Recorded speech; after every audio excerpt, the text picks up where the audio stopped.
लंबे अरसे तक मुस्लिम लीग नून पर भारी रहने के बाद पाकिस्तान की तारीख में एक और जुमा पाकिस्तान तहरीक इंसाफ के लिए भी भारी साबित हुआ, जब पाकिस्तान के इलेक्शन कमीशन ने तोशाखाना केस में साबिक वजीर आजम इमरान खान को नाअहल करार दे दिया। जुम्मे को इस रेफरेंस का फैसला सुनाते हुए इलेक्शन कमीशन ने कहा है कि इमरान खान करप्ट प्रैक्टिस के मुर्तकिब हुए हैं, उनके कौमी असम्बली की नशिस्त खाली करार दी जाती है। इस फैसले से कबल माजी में देखा गया था कि जुमे का दिन आमतौर पर मुस्लिम लीग नून पर भारी गुजरता रहा है। ये जुमे का ही दिन था जब 28 जुलाई 2017 को पाकिस्तान के सुप्रीम कोर्ट ने पानामा केस का फैसला सुनाते हुए वजीर आजम नवाज शरीफ को नाअहल करार दिया था। इसके बाद 6 जुलाई 2018 को भी जुम्मे का ही दिन था जब कौमी एहतसाब ब्यूरो की जानिब से दायर एवन फील्ड रेफरेंस का फैसला सुनाते हुए इस्लामाबाद की एहतसाब अदालत ने साबिक वजीर आजम को 10 साल, उनकी साहबजादी मरियम नवाज को 7 साल, जबकि दामाद कैप्टन रिटायर्ड मोहम्मद सफदर को 1 साल कैद बामुशक्कत की सजा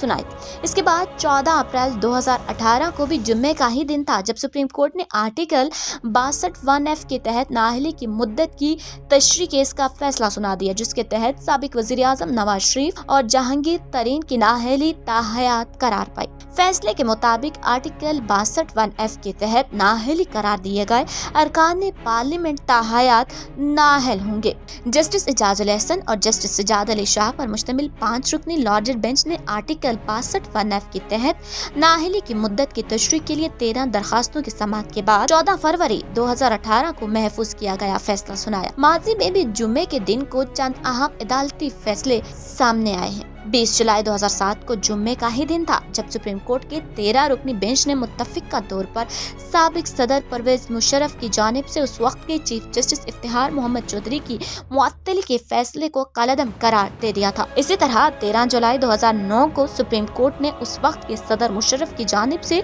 3 नवंबर 2007 को लगाई गई इमरजेंसी और PCO को गैर कानूनी और गैर आईनी करार दिया था। नाज़रीन, जुम्मे का दिन आने वाले वक्त में अदालती फैसलों और हमारे सियासतदानों के लिए किस कदर अहमियत का हामिल होगा और उनके साथ जुम्मे के दिन कैसे कैसे फैसले होंगे और उनके हक और मुखालफत में कितने फैसले आने वाले हैं, ये आने वाला वक्त ही बताएगा।